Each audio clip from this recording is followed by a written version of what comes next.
ഈശ്വരറ്റം പ്രിയപ്പെട്ടവരെ, തിരുവിഷ്ടം മീഡിയയിലേക്ക് സ്വാഗതം. ഈ ലോകത്തെ സുഖപ്പെടുത്താനുള്ള സുഖചികിത്സയാണ് വിശ്വാസം വഴി നാം ഈ ലോകത്ത് പ്രദാനം ചെയ്യുക.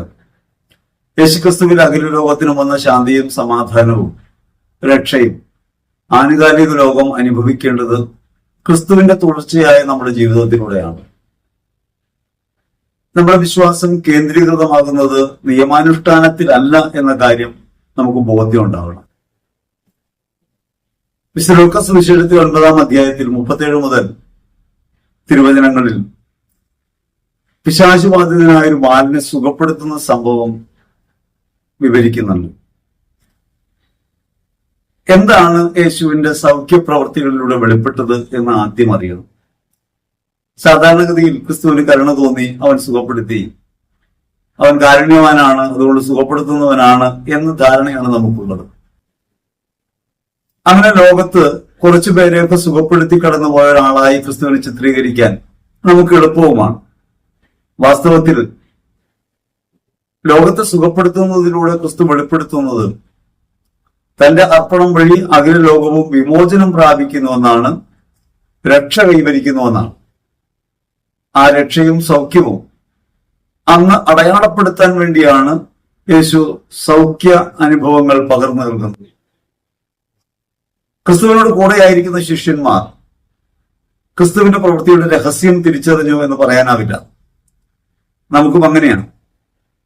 ഒരു ധ്യാനാവസരത്തിലോ ഒരു പ്രാർത്ഥനാ വേളയിലോ ഒരാൾക്ക് സൗഖ്യമുണ്ടാകുമ്പോൾ അതൊരു വലിയ കാര്യമായി നമ്മൾ പരിഗണിക്കുന്നുണ്ട്. എന്നാൽ ക്രിസ്തു പ്രവർത്തിക്കുന്നത് അഖില ലോകത്തിനും രക്ഷ ഉണ്ടാകാൻ വേണ്ടിയാണെന്നും അവന്റെ മുറിവിനാൽ ലോകം സൗഖ്യം പ്രാപിച്ചിരിക്കുന്നുവെന്നും പ്രഘോഷിക്കുകയാണ് ഈ സൗഖ്യത്തിലൂടെ അവിടെ നിന്ന് നിർവഹിക്കുന്നതെന്നും നാം തിരിച്ചറിയാതെ പോകുന്നുണ്ട്.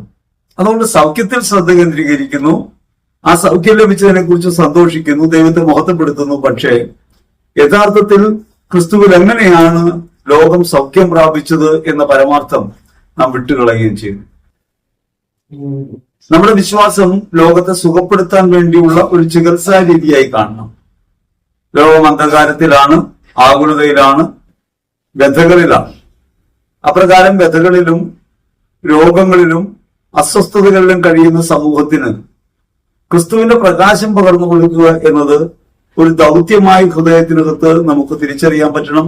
ഒപ്പം തന്നെ ക്രിസ്തുവിന്റെ തുടർച്ചയാണ് എന്ന ബോധ്യം ഉണ്ടാകണം. കൃപ വഴി സാധ്യമായ രക്ഷയുടെ അനുഭവം ആനുകാലിക ലോകത്ത് നമ്മുടെ ജീവിതത്തിലൂടെ പകർന്നു നൽകുക എന്ന ദൗത്യത്തെ അപ്പോഴാണ് നമുക്ക് നിറവേറ്റാനാവുക.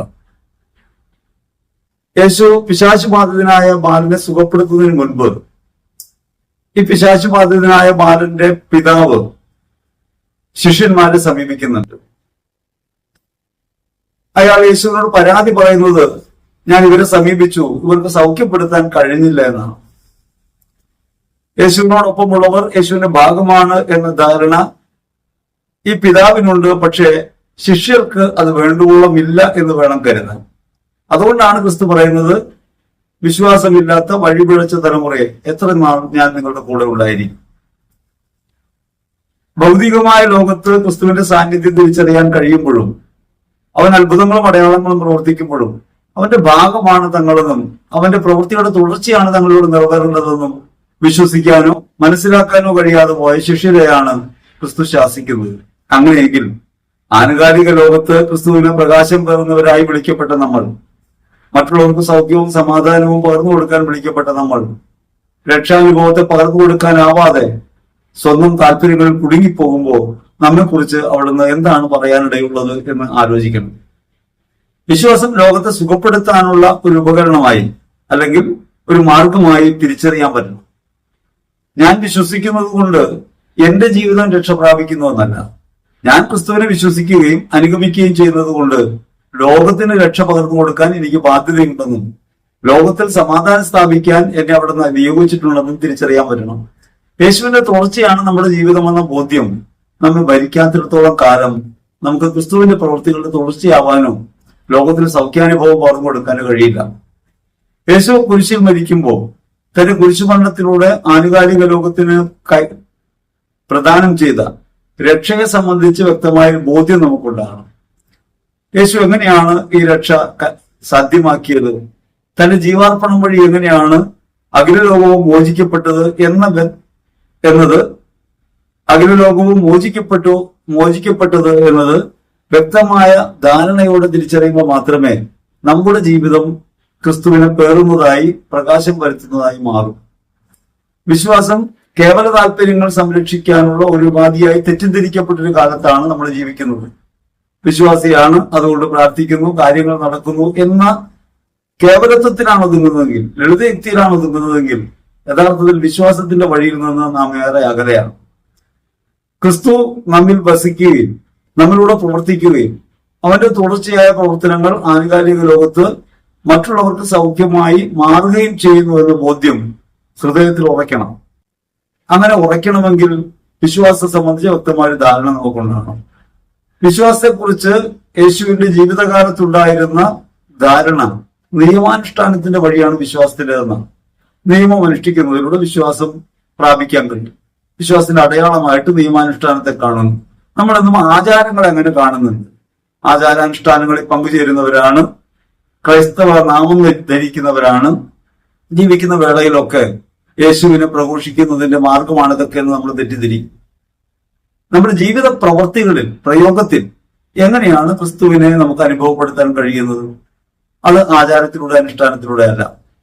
ആചാരാനുഷ്ഠാനങ്ങൾ വ്യക്തിപരമായ നിഷ്ഠയിലേക്ക് അല്ലെങ്കിൽ അവബോധത്തിലേക്ക് നമ്മെ നയിക്കാൻ വേണ്ടിയുള്ളവയാണ്.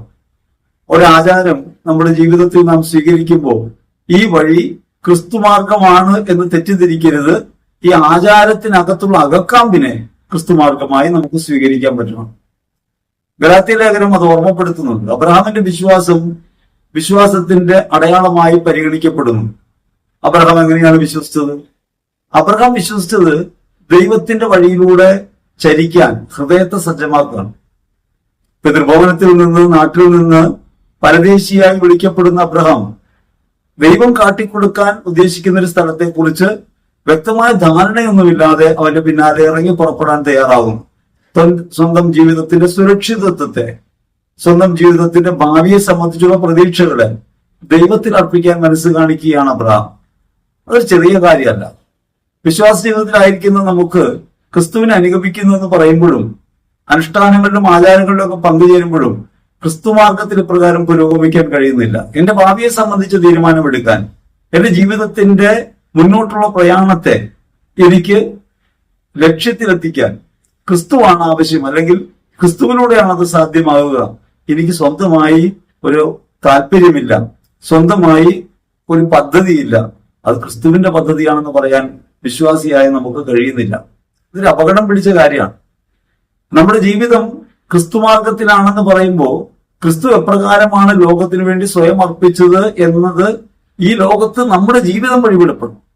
ഞാൻ നിങ്ങൾ ജീവിക്കുന്ന ജീവിത ചുറ്റുപാടിൽ സ്നേഹത്തിന്റെയും സമാധാനത്തിന്റെയും സന്ദേശമായിട്ട് മാറണമെന്ന് പറയുന്നത് കേവലമായി അധരം കൊണ്ടത് പറയുന്നല്ല. സുവിശേഷത്തെ പലപ്പോഴും തെറ്റിദ്ധരിക്കുന്നത് അങ്ങനെയാണ്. പ്രസംഗത്തിലൂടെ സുവിശേഷം പറയുന്നതാണ് സുവിശേഷമെന്ന് നമ്മൾ തെറ്റിദ്ധരിക്കുന്നു. ഒരു കാര്യം ശ്രദ്ധിച്ചാൽ സുവിശേഷം അപ്രകാരം പറയാനുള്ളതല്ലെന്ന് വ്യക്തമാവും. യേശു വിശുദ്ധ മർക്കോസിന്റെ സുവിശേഷം നമ്മൾ പരിശോധിക്കുമ്പോൾ ജനത്തോട് സുവിശേഷം എന്ന നിലയ്ക്ക് വ്യക്തമായൊന്നും പറയുന്നില്ല. ചെയ്യുന്നതെല്ലാം പ്രവൃത്തികളിലൂടെയാണ്. അത് സൗഖ്യപ്പെടുത്തുന്നതാകാം, കരുണ കാണിക്കുന്നതാകാം, സ്നേഹിക്കുന്നതാകാം, പാപം ക്ഷമിക്കുന്നതാകാം. വിശ്വാസത്തിന്റെ അർത്ഥതലങ്ങൾക്ക് കൂടുതൽ മികവുള്ള ഒരു അടയാളം ക്രിസ്തു പ്രകടിപ്പിക്കുന്നതിന്റെ പ്രവൃത്തിയിലൂടെയാണ്. ഒരിക്കൽ മിസ്റ്റർ ഫ്രാൻസിസ് പ്രസംഗിക്കാനായി പോകുന്നുണ്ട് ലിയോയുമായി. അതിന് ലിയോയുമായി സുവിശേഷം പ്രസംഗിക്കാൻ പോകുന്നു. അത് തയ്യാറെടുപ്പോടെയാണ് പോകുന്നത്. അങ്ങനെ ലിയോയും തയ്യാറെടുത്തു പ്രസംഗത്തിന് വേണ്ടി. അപ്പൊ എവിടെയെങ്കിലും ഒരു വേദിയിൽ ഫ്രാൻസിസ് സുവിശേഷം പറയുമെന്നാണ് ലിയോയുടെ പ്രതീക്ഷ.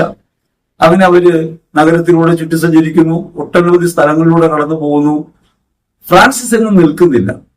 ഫ്രാൻസിസ് അങ്ങനെ നടന്നുകൊണ്ടേയിരിക്കുക. അങ്ങനെ നടന്ന് അവസാനം ആശ്രമത്തിലെത്തി. ആശ്രമത്തിലെത്താറായപ്പോ ലിയോയ്ക്ക് സംശയമായി. നമ്മളെങ്ങും സുവിശേഷം പ്രസംഗിച്ചില്ലല്ലോ. നമ്മൾ പുറപ്പെട്ടത് സുവിശേഷം പ്രസംഗിക്കാനാണ്, പക്ഷെ വഴിയില്ലെന്നും നമ്മൾ സുവിശേഷം പറഞ്ഞില്ല.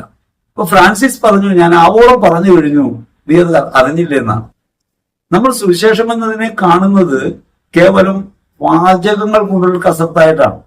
യഥാർത്ഥ സുവിശേഷം എന്താണ്? എന്റെയും നിങ്ങളുടെയും ജീവിതമാണ്. ഗാന്ധി പറയും, എന്റെ ജീവിതമാണ് എന്റെ സന്ദേശം. ക്രൈസ്തവരെ സംബന്ധിച്ച് ഏറ്റവും പ്രധാനപ്പെട്ട കാര്യമാണത്. നമ്മുടെ ജീവിതമാണ് നമ്മൾ വെളിപ്പെടുത്തുന്നത്. നമ്മുടെ നിൽപ്പും നടപ്പും ഇരിപ്പും കിടപ്പും എല്ലാം വിശ്വാസത്തെ ദ്യോതിപ്പിക്കുന്നതാണ്. അങ്ങനെ വിശ്വാസം ജീവിതത്തിന്റെ ഓരോ തലത്തിലും നമുക്ക് പ്രകടിപ്പിക്കാൻ കഴിയണം. ജീവിതത്തിൽ എങ്ങനെയാണ് വിശ്വാസം പ്രകടിപ്പിക്കാൻ കഴിയുന്നത്?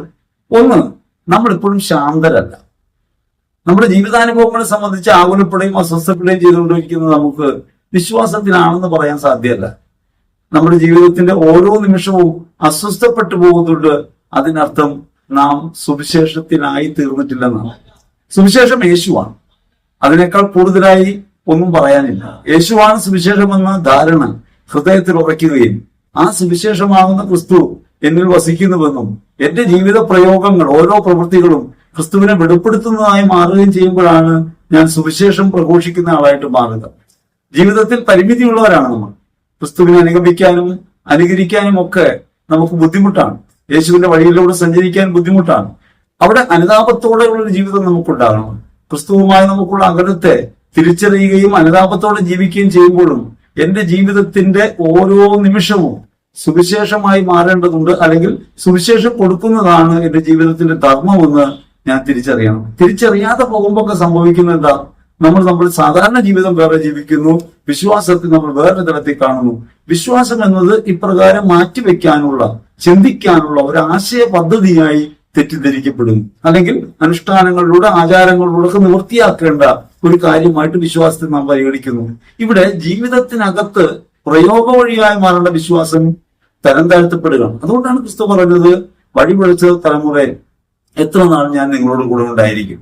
ക്രിസ്തു കൂടെ ഉണ്ട് എന്ന ബോധം, പരമാശ്രയമായ ക്രിസ്തുവിലാണ് ജീവിതം എന്ന ബോധ്യം നമ്മെ പ്രേരിപ്പിക്കേണ്ടത് നമ്മെ തന്നെ പകുത്തു കൊടുക്കാനും മറ്റുള്ളവർക്കായി ജീവിതം അർപ്പിക്കാനുമാണ്. അങ്ങനെ അർപ്പിക്കുന്നു എന്ന് പറയുമ്പോൾ നമ്മൾ സാധാരണ ചിന്തിക്കുന്നത് കുടുംബാംഗങ്ങൾക്ക് വേണ്ടി നമ്മൾ നമ്മളെ തന്നെ വ്യയം ചെയ്യുന്നുണ്ട്, നമ്മുടെ കൂടെയുള്ളവരെ പരിഗണിക്കുന്നുണ്ട്, അവരെയൊക്കെ കൈകാര്യം ചെയ്യുന്നുണ്ട്.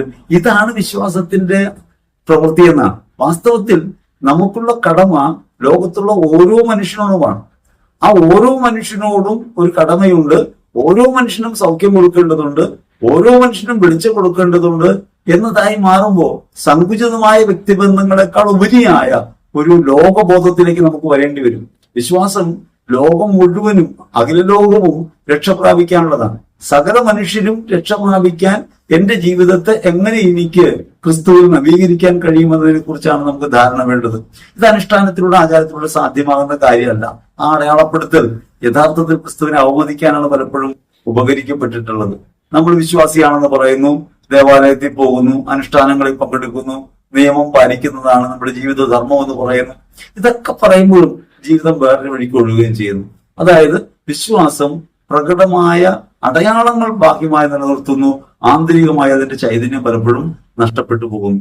നിയമം അനുഷ്ഠിക്കുന്നത് വിശ്വാസത്തിന്റെ ഏറ്റവും ഉയർന്ന തലമായി കരുതിയിരുന്ന ഒരു സമൂഹത്തിനകത്താണ് വിശ്വസ്ലീഹ പറയുന്നത്, നിയമാനുഷ്ഠാനം വഴിയല്ല രക്ഷ പ്രാപിക്കുന്നത്. നിയമാനുഷ്ഠാനം വഴി രക്ഷ പ്രാപിക്കുമെങ്കിൽ നമുക്ക് ചിട്ടയോടെ കാര്യങ്ങൾ ചെയ്യാൻ പറ്റും. നമ്മൾ 10 കൽപ്പന നോക്കി ആ കൽപ്പനയുടെ അടിസ്ഥാനത്തിൽ ജീവിതം ക്രമീകരിച്ച് നമുക്ക് മുമ്പോട്ട് പോകാൻ പറ്റും. ഇങ്ങനെ നിയമം അനുഷ്ഠിക്കുന്നതല്ല, ആ നിയമത്തിന്റെ ആന്തരിക തത്വത്തെ ജീവിത ധർമ്മമായി പരിഗണിക്കലാണ്. ക്രിസ്തുവാണ് നിയമത്തിന്റെ പൂർത്തീകരണം. ക്രിസ്തു നിയമത്തിന്റെ പൂർത്തീകരണം ആവുന്നത് എങ്ങനെയാണ്? കൊല്ലരുത് എന്ന കൽപ്പന. കൊല്ലരുത് എന്ന കൽപ്പന മരിക്കുന്നതിലേക്ക് മാറാണ്. കൊല്ലരുത് എന്നാണ് കൽപ്പന. ആ കൽപ്പന, ആ പ്രമാണത്തെ കേവലാനുഷ്ഠാനമായി കൊണ്ടു നടക്കുകയല്ല, അത് മരിക്കാനുള്ള ഒന്നായിട്ട് തിരിച്ചറിയുകയാണ്. സ്നേഹിക്കാതിരിക്കുന്നത് യഥാർത്ഥത്തിൽ കൊലപാതകമാണെന്ന് തിരിച്ചറിയുകയാണ്. അങ്ങനെ തിരിച്ചറിവിലൂടെ മുൻപോട്ട് പോകുമ്പോഴാണ് ആന്തരിക തത്വം അല്ലെങ്കിൽ സുവിശേഷ മൂല്യം ജീവിതത്തിന്റെ അർത്ഥതലമായിട്ട് മാറുന്നത്. ആ പ്രയോഗ വഴിയാണ് യഥാർത്ഥത്തിൽ സുവിശേഷമായി ലോകത്ത് പ്രസരിക്കുന്നത്. അത് നമുക്ക് തിരിച്ചറിയാൻ പറ്റണം. നിയമത്തിന്റെ അനുഷ്ഠാനത്തിലൂടെ രക്ഷ പ്രാപിക്കുമെന്ന് കരുതിയിരുന്നവരാണ് യഹൂദർ, അല്ലെങ്കിൽ പഴയ സമൂഹം. നമ്മളാകട്ടെ നിയമത്തിന്റെ അനുഷ്ഠാനം വഴിയല്ല, നിയമത്തിന്റെ പൂർത്തീകരണമായ ക്രിസ്തുവിലുള്ള ജീവിതം വഴിയാണ്, പരമാശ്രയം വഴിയാണ്. യേശുക്രിസ്തുവിനെ അങ്ങനെ ആശ്രയിക്കുമ്പോഴാണ് കൃപ വഴിയുള്ള ഒരു ജീവിതത്തെ കുറിച്ച് നമ്മൾ പഠിക്കുക. യേശുക്രിസ്തു നിയമത്തിന്റെ ഈ അപ്രമാദിത്വത്തെ തള്ളിക്കളയുന്നുണ്ട്. കുരിശിൽ അവിടെ നിന്ന് മരിക്കുമ്പോൾ നിയമത്തിന്റെ ഭാഗമായ ശാപത്തിൽ നമ്മെ മോചിപ്പിക്കുന്നു. ഗലാത്യ ലേഖനത്തിൽ 3-ാം അധ്യായത്തിൽ 13-ാം തിരുവചനത്തിൽ ഗലാത്യ ലേഖനത്തിൽ 3-ാം അധ്യായത്തിൽ 13-ാം തിരുവചനത്തിൽ ശ്ലീഹ പറയാണ്, യേശുക്രിസ്തു ശപിക്കപ്പെട്ടവനായി തീർന്നു, കുരിശിൽ മരിച്ചു, അങ്ങനെ നിയമത്തിന്റെ ശാപത്തിൽ നമ്മെ വിമോചിപ്പിച്ചു. നിയമാനുഷ്ഠാനം എന്ന ഒരു കാർമ്മിക പദ്ധതിയല്ല നമുക്കുള്ളത്. നിയമത്തിന്റെ അന്തസത്തയായ സ്നേഹത്തെ, ദൈവസ്നേഹത്തെയും പരസ്നേഹത്തെയും ഹൃദയത്തിൽ ഉറപ്പിക്കുന്ന ഒരു ജീവിതം ഉണ്ടാകണം. അങ്ങനെ ഒരു ജീവിതം ഉണ്ടാകുമ്പോൾ അവരുടെ സൗഖ്യം എന്റെ ജീവിതത്തിന്റെ പ്രധാന കേന്ദ്രമായിട്ട് മാറും. ലോകം സൗഖ്യം പ്രാപിക്കുക എന്നത് എന്റെ ജീവിത ധർമ്മമാണ് എന്ന് ഞാൻ തിരിച്ചറിയുന്നു. ലോകത്ത് ക്രിസ്തുവിലൂടെ സാധ്യമായ രക്ഷയുടെ പ്രകാശം പരത്തുക എന്നത് എന്റെ ജീവിത ധർമ്മമായിട്ട് മാറുന്നു. അതുകൊണ്ട് നാം എപ്പോഴും ശ്രദ്ധിക്കേണ്ടത് നിയമം അനുഷ്ഠിക്കുന്നു അല്ലെങ്കിൽ കൽപ്പനകൾ പാലിക്കുന്നു എന്ന സങ്കുചിതമായ ഒരു കാര്യത്തിൽ ഒതുക്കാതെ നിയമത്തിന്റെ പൂർത്തീകരണമായ ക്രിസ്തുവിലേക്ക് നമുക്ക് വരാൻ പറ്റണം. പഴയ നിയമത്തെ ഇപ്പോഴും പ്രഘോഷിക്കുന്നതിന്റെ പിന്നിലുള്ള ഒരു രഹസ്യം അതാണ്. പഴയ നിയമം പ്രഘോഷിക്കുമ്പോൾ ഈ കൽപ്പനകൾ പാലിക്കുക, വചനം പാലിക്കുക എന്നതിന് ഒരു കേവലാർത്ഥമാണുള്ളത്. നമ്മളിങ്ങനെയൊക്കെ ചെയ്യുന്നു, കൃത്യമായിട്ട് ഇതൊക്കെ പാലിച്ചു പോകുന്നു എന്ന രീതിയിൽ ഒരു വ്യക്തിപരമായ കാര്യമായി തരം താഴ്ത്തപ്പെടുന്നുണ്ട്. എന്നിട്ടോ ഇത് പാലിക്കാൻ നമുക്കൊട്ട് കഴിയുന്നുമില്ല. നിയമത്തെ വെച്ച് നമ്മുടെ ജീവിതം പരിശോധിക്കുമ്പോൾ പലപ്പോഴും നമ്മൾ വീണുപോയവരായി നമുക്ക് കാണാൻ പറ്റും. നിയമാനുഷ്ഠാനത്തിലൂടെ ഒരുവനും രക്ഷ പ്രാപിക്കുന്നില്ല എന്നാണ് ശ്രീക പറയുക. കാരണം ഇത് ബാഹ്യമായി നിലനിർത്തി ഒരു ആചാരപരമായ കാര്യമായി കണ്ട് നിയമത്തെ ഒരു അനുഷ്ഠാനമായി അധപ്പതിപ്പിക്കുന്നു നമ്മൾ. എന്നിട്ട് അതിന്റെ അകക്കാമ്പര് വിട്ടുകളയുകയും ചെയ്യുന്നു. അങ്ങനെയാണ് യേശു പറഞ്ഞത്, ഒട്ടകത്തെ വിഴുങ്ങുകയും കൊതുകിനെ അരിച്ചു നിൽക്കുകയും ചെയ്യുന്നവർ. ഒട്ടകത്തെ വിഴുങ്ങുക എന്ന് വെച്ചാൽ ഈ ലോകത്തെ എല്ലാ ബാഹ്യമായ പ്രവൃത്തികളിലും നമ്മൾ ഇടപെടുമ്പോൾ നമ്മുടെ വ്യക്തിപരമായ ജീവിതം വിശ്വാസത്തിന്റെ തലത്തിലല്ല, ദൈവാനുഷ്ഠാനം എന്ന ഒരു കാർക്കശ്യത്തിനകത്ത് വ്യക്തി ജീവിതത്തിൽ നമ്മെ പരിശോധിക്കുകയും അതിനനുസരിച്ച് ആയിത്തീരുകയും ചെയ്യാൻ ശ്രമിക്കുന്നു. നിയമത്തിന്റെ പൂർത്തീകരണത്തെ ക്രിസ്തുവിൽ നമുക്ക് തിരിച്ചറിയാൻ കഴിയുകയും കൃപയിലാണ് നമ്മൾ ജീവിക്കുന്ന ബോധ്യം ഉണ്ടാകുകയും നമ്മളിലൂടെ പ്രവർത്തിക്കുന്നത് ക്രിസ്തുവാണെന്ന പരമാർത്ഥം തിരിച്ചറിയുകയും ചെയ്യണം. അങ്ങനെ ക്രിസ്തു എന്നിൽ പ്രവർത്തിക്കുന്നത് എത്രത്തോളമാണ്, അല്ലെങ്കിൽ ക്രിസ്തുവിൽ എത്രത്തോളമാണ് എനിക്ക് മുന്നേറാൻ കഴിയുന്നത് എന്ന പരിശോധന നിരന്തരമായി നമുക്കുണ്ടാകേണ്ടതുണ്ട്. യേശു നമ്മിൽ ജനിക്കുകയാണ് പ്രധാനം. യേശു നമ്മിൽ വളരുകയാണ് പ്രധാനം. യേശുവിലാണ് നമ്മൾ എന്ന ബോധ്യത്തിൽ, അല്ലെങ്കിൽ വീണ്ടും ജനനത്തിലൂടെ നമ്മൾ കരഗതമാക്കിയ സ്വർഗീയമായ അവകാശം ജീവിതം കൊണ്ട് എങ്ങനെയാണ് പൂർത്തീകരിക്കാൻ കഴിയുക എന്നാണ് നമ്മൾ പരിശോധിക്കേണ്ടത്. മാമോദീസയിൽ നമ്മുടെ ജീവിതം ആരംഭിച്ചു, അത് ക്രിസ്തുവിന്റെ ജീവിതമാണ്. ആ ജീവിതം മാമോദീസയിൽ ഒതുങ്ങുന്നതല്ല. മാമോദീസ എന്നത് തന്നെ ഒരു ഓൺഗോയിങ് പ്രോസസ് ആയിട്ട് ജീവിതത്തിന്റെ മുഴുവൻ തലത്തെയും ഗ്രസിക്കുന്ന ഒന്നായിട്ട് തിരിച്ചറിയാൻ പറ്റണം. മരണത്തോടെ മാത്രമേ അത് പൂർത്തിയാകും. ജീവിതത്തിന്റെ ഓരോ ഘട്ടത്തിലും വിശ്വാസം ഏറ്റുപറഞ്ഞ് മുൻപോട്ട് പോകാൻ വിളിക്കപ്പെട്ടവരാണ് നമ്മൾ. ഈ വിശ്വാസമാകട്ടെ ക്രിസ്തു എന്നിൽ വസിക്കുന്നുവെന്നും ഞാൻ ക്രിസ്തുവിലാണെന്നും അവരൻ ക്രിസ്തുവാണെന്നും അങ്ങനെ ക്രിസ്തുവിലാണ് നാം എല്ലാവരുമെന്നും യേശു ക്രിസ്തുവിൽ മറ്റുള്ളവർക്ക് വേണ്ടി സൗഖ്യം കൊടുക്കാൻ സ്വയം അർപ്പിതമാകുന്ന ജീവിതമാണ് വിശ്വാസ ജീവിതം എന്ന ബോധ്യം നമുക്കുണ്ടാവുകയും ചെയ്യാം.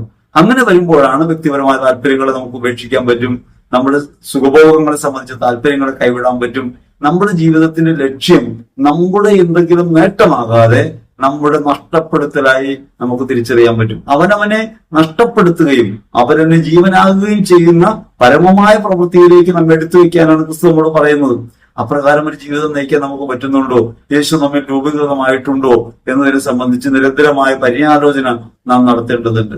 ക്രിസ്തുവിനെ കാത്തിരിക്കുന്നവരായിട്ടല്ല, യേശു ക്രിസ്തു ജീവിതത്തിൽ അവതീർണനാകുന്ന അനുഭവമാകുന്ന ഒരു തലത്തെ ജീവിതാനുഭവം വഴി കണ്ടെടുക്കുന്നവരായിട്ട് വേണം നമുക്ക് ജീവിക്കാൻ. അങ്ങനെ ജീവിക്കാത്തതിന്റെ പരിമിതിയാണ് വിശ്വാസ ജീവിതം കേവല ആചാരമായി അനുഷ്ഠാനമായി ഒരു പ്രാർത്ഥനാ വേളയിൽ ഒതുങ്ങുന്നതായി മാറ്റപ്പെട്ടു പോകുന്നത്. ദേവാലയത്തിലോ ആരാധനാ കേന്ദ്രങ്ങളിലോ ധ്യാന കേന്ദ്രങ്ങളിലോ ഒക്കെ നമ്മൾ നല്ലവരാണ്, മാന്യന്മാരാണ്. പക്ഷേ വിശുദ്ധ കുർബാന സ്വീകരിക്കുമ്പോൾ പോലും അവരെ തട്ടിമാറ്റി മുൻപോട്ട് പോകാനുള്ള പ്രവണത നമുക്കുണ്ട്. നമ്മുടെ ജീവിതത്തിൽ ഓരോ പ്രവൃത്തിയിലും നമുക്കത് കാണാം. അവനവനെ കേന്ദ്രീകരിച്ചും അവനവന്റെ താല്പര്യങ്ങൾക്ക് വേണ്ടി നിലകൊള്ളുന്നവരായി നമ്മൾ മാറിപ്പോകുന്നു. നമ്മൾ ഈ ലോകത്തിന് വേണ്ടി വെളിച്ചം നൽകാൻ വിളിക്കപ്പെട്ടവരാണെന്നിരിക്കെ നാം നമ്മുടെ വിളക്ക് നമ്മുടെ സൗകര്യത്തിനനുസരിച്ച് മാറ്റിവെക്കുന്നു. എന്നിട്ട് അത് പറയുടെ കീഴിലോ കട്ടിലിന്റെ കീഴിലോ വയ്ക്കും. കാരണം സുവിശേഷം എന്നത് അങ്ങനെ ഒളിച്ചു വെക്കാവുന്ന ഒരു കാര്യമല്ല. ജീവിതത്തിന്റെ ഓരോ നിമിഷവും നമ്മൾ പ്രവർത്തനക്ഷമമാകേണ്ട ഒരു കാര്യമാണ്. അതുകൊണ്ട് യേശുക്രിസ്തുവിനുള്ള വിശ്വാസത്തെ നമുക്ക് കുറയ്ക്കാൻ പറ്റണം. ആ വിശ്വാസം വഴി ലോകത്തിന് സൗഖ്യം കൊടുക്കുകയാണ്, ലോകത്തിന് ചികിത്സിക്കുകയാണ് നമ്മളെന്ന ബോധ്യം ഉണ്ടാകണം. ലോകം അന്ധകാരത്തിലായി പോകുമ്പോൾ പ്രകാശത്തിന്റെ ഒരു നുറുങ്ങ് നമ്മിലൂടെ പ്രസരിക്കുന്ന അനുഭവം ഉണ്ടാകണം. ഈ ലോകം അധാർമികമായ കാര്യങ്ങളിൽ മുഴുകുമ്പോൾ ധാർമ്മികതയെ നമ്മൾ ഉയർത്തിപ്പിടിക്കണം. സമ്പത്ത് കേന്ദ്രീകൃതമായ വ്യവസ്ഥ ലോകത്ത് ആധിപത്യം പ്രാപിക്കുമ്പോൾ സമ്പത്ത് കേന്ദ്രീകൃതമല്ലാത്ത സ്വയം നഷ്ടത്തിന്റെ, മറ്റുള്ളവർക്ക് വേണ്ടി ജീവിതം അർപ്പിക്കുന്നതിന്റെ മൂല്യം ക്രിസ്തുവാണെന്ന ബോധ്യത്തിൽ അവരിനു വേണ്ടി ആയിത്തീരുക എന്ന ധർമ്മം നിറവേറ്റുന്നവരായി നമുക്ക് ജീവിക്കാൻ പറ്റണം. അങ്ങനെ ജീവിക്കുമ്പോഴാണ് ഈ ലോകത്തിന്റെ സാധാരണത്വങ്ങൾ അത് അപഹാസ്യമായി കരുതുമെങ്കിലും ദൈവത്തിന്റെ സന്നിധിയിൽ ശ്രേഷ്ഠമായ ഒന്നായിട്ട് മാറുക.